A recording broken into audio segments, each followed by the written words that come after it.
Good morning, students. Today we will start chapter number 18, Democracy and Equality. What do you mean by democracy? क्या होता है बेटा democracy? India is a democratic country, largest democratic country है बेटा India. And democracy when people have the right to choose their representative, choose their government.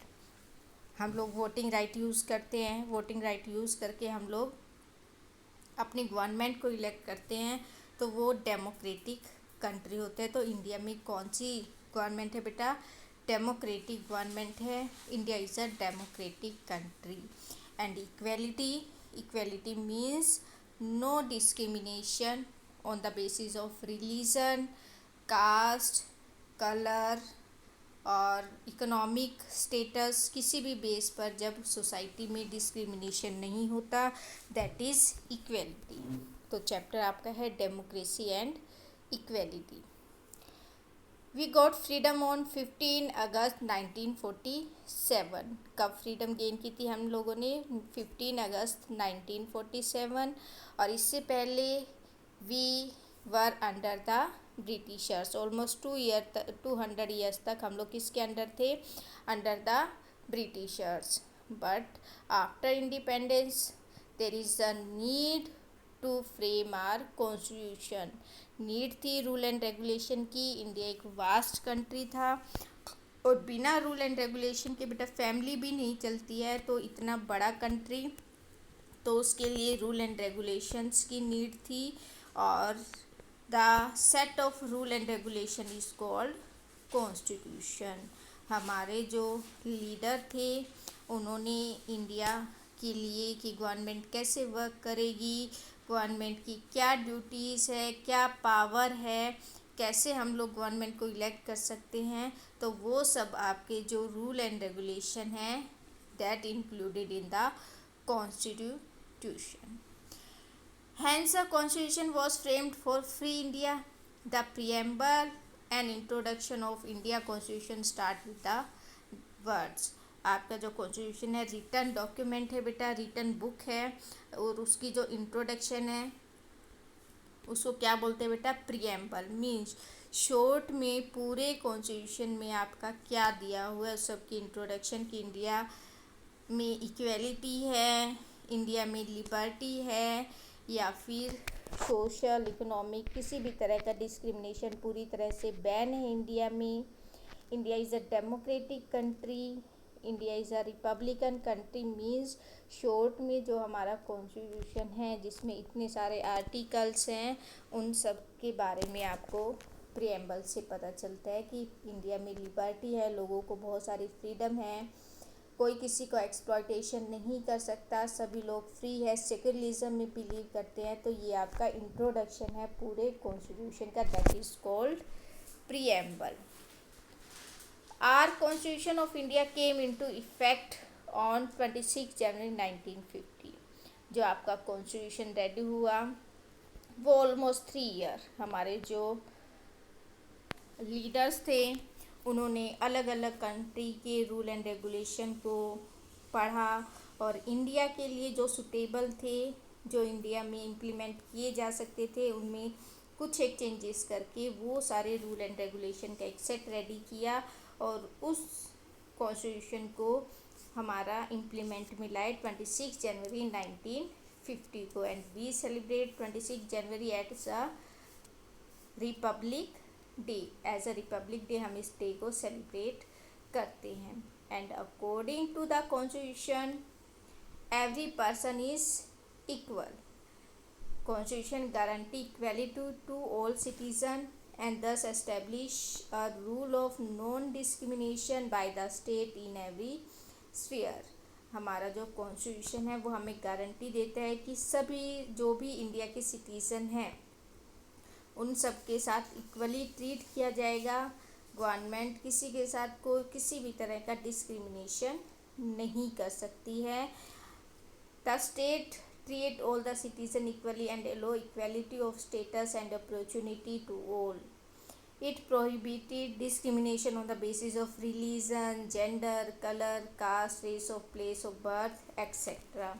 और according to the equality there is a ban on the discrimination on the basis of religion. चाहे हम किसी भी religion में believe करते हैं, हिंदू है, मुस्लिम है, सिख है, जैनिज़्म में बिलीव करते हैं, कोई भी जेंडर है, गर्ल या बॉय के बीच में कोई डिस्क्रिमिनेशन नहीं होगा।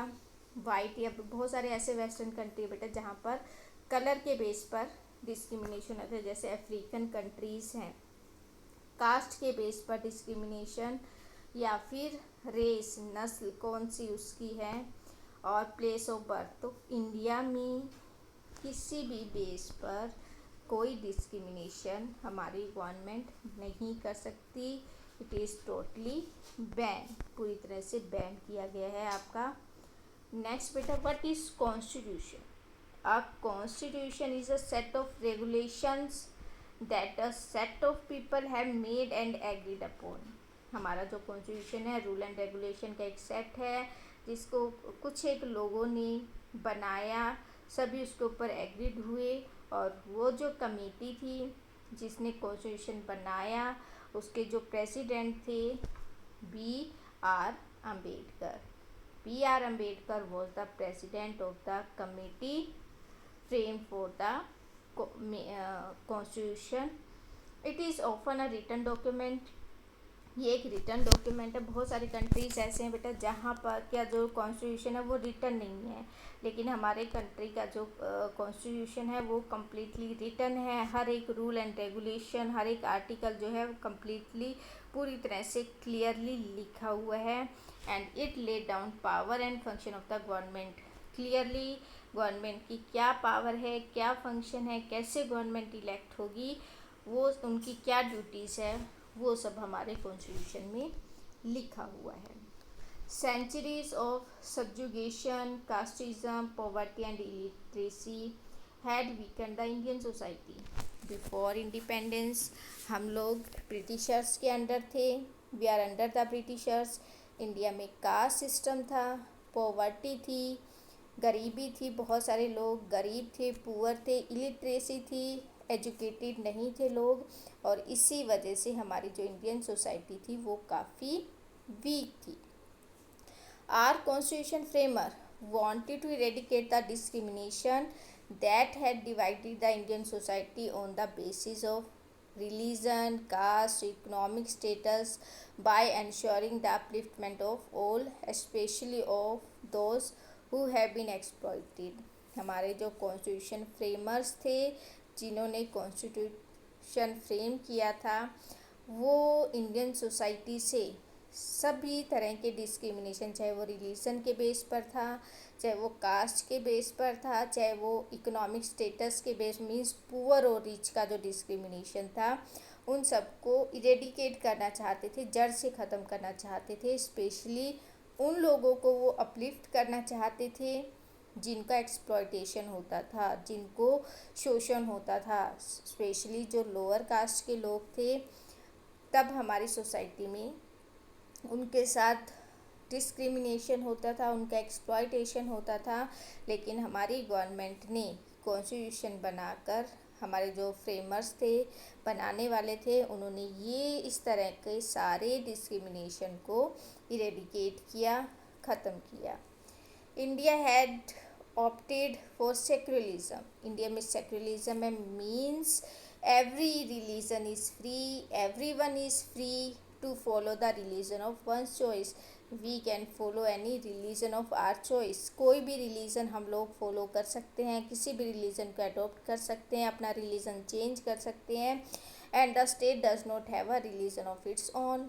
और स्टेट का अपना खुद का कोई रिलीजन नहीं है, गवर्नमेंट का, कंट्री का कोई रिलीजन नहीं है। All religion are equal and all the person are free to choose to follow the religion of its choice. Indian Constitution aims to establish a social order where identification of a person is not on the basis of religion, that he she follow or a caste he she belong।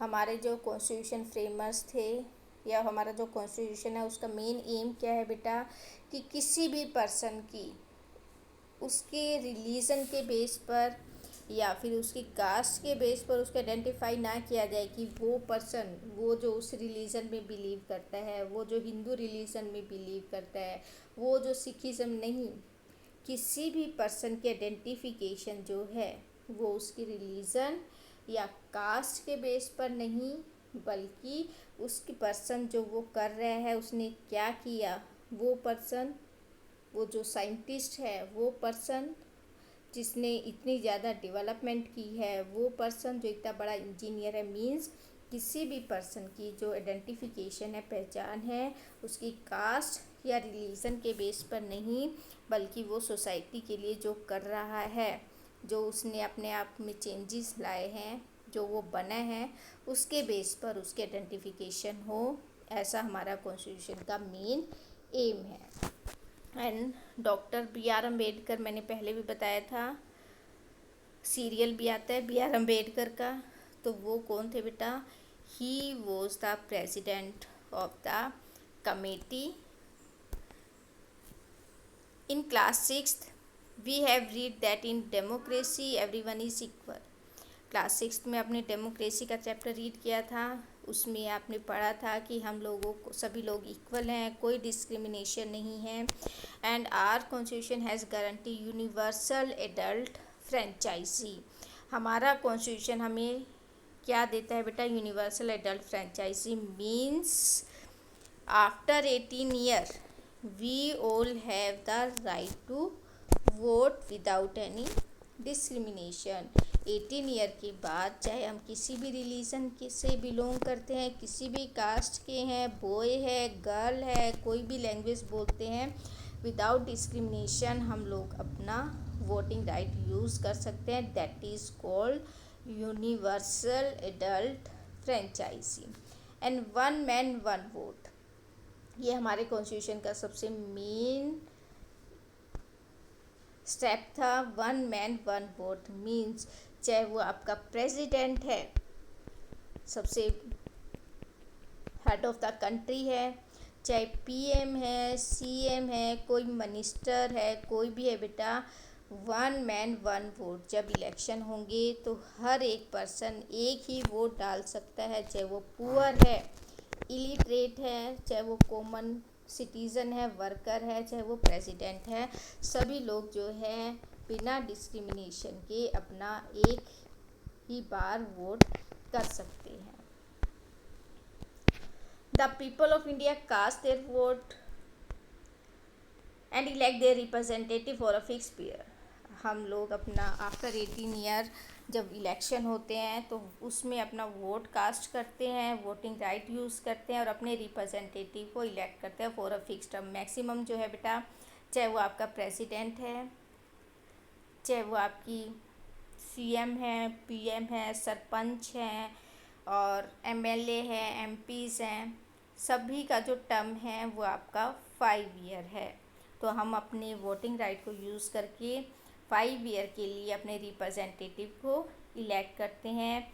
And our representative from the government, हमारे जो representative है वो government बनाते हैं और the government do the work according to the wishes of the people. और जो government बनती है वो हम लोगों की, क्योंकि हम लोगों ने उसको इलेक्ट किया, हम लोगों ने वोटिंग राइट यूज़ करके उसको गवर्नमेंट बनने के लिए आगे लेकर आए। तो जो आपकी गवर्नमेंट है, government have to do the work according to the wish of the people. And if the elected representative do not do so, और अगर ऐसा वो नहीं करती है, गवर्नमेंट ऐसा नहीं करती है, हम लोगों की विश के अकॉर्डिंग वर्क नहीं करती है, then we do not vote for them in the next election. जब आफ्टर 5 ईयर, या फिर हम लोग मिड टर्म इलेक्शन भी करवा सकते हैं, बीच में भी इलेक्शन करवा सकते हैं, और जब नेक्स्ट इलेक्शन होंगे तो हम उस पर्सन को वोट नहीं देंगे, हम किसी दूसरे कैंडिडेट को वोट दे सकते हैं। तो इसी वजह से अगर हमने किसी रिप्रेजेंटेटिव को इलेक्ट किया, गवर्नमेंट को इलेक्ट किया, वो हमारी विश के अकॉर्डिंग वर्क नहीं कर रही, तो क्या राइट है हमारे पास कि जब नेक्स्ट इलेक्शन होंगे तो हम उस पर्सन को, उस पार्टी को वोट नहीं देंगे, हम किसी और को वोट देकर उसकी गवर्नमेंट बनवा सकते हैं। and people also keep a close watch on the activities of their representative to guard their right as guaranteed by the constitution. लोग जो हैं अपने रिप्रेजेंटेटिव की एक्टिविटीज़ पर वॉच भी रख सकते हैं कि जो उन्होंने हमारे साथ प्रोमिस किए थे इलेक्शन के टाइम, क्या वो उन प्रोमिस को पूरा कर रहे हैं। और ये सब हमें राइट्स कहाँ से मिले हैं? By the constitution. Otherwise government हमें ये राइट कभी नहीं देती कि हम गवर्नमेंट को चेंज कर पाएँ या वोटिंग राइट यूज़ करके हम किसी और पर्सन को अपना रिप्रेजेंटेटिव बना लें। ये सब हमारे पास राइट्स हैं गवर्नमेंट को बनाने का, उसको चेंज करने का, वोट डालने का। तो this right we get this right by our constitution. ये सब हमारे कॉन्स्टिट्यूशन में लिखा है। ये सारे राइट्स हमें गवर्नमेंट ने नहीं दिए, बल्कि कहाँ से मिले हैं? ये सब हमें कॉन्स्टिट्यूशन से मिले हैं। ओके बेटा, तो ये आपका बेटा पेज नंबर 149 एंड 150। तो you have to read page number 149 and 150 और नेक्स्ट पेज बेटा हम लोग कल स्टार्ट करेंगे। ओके बेटा, थैंक यू।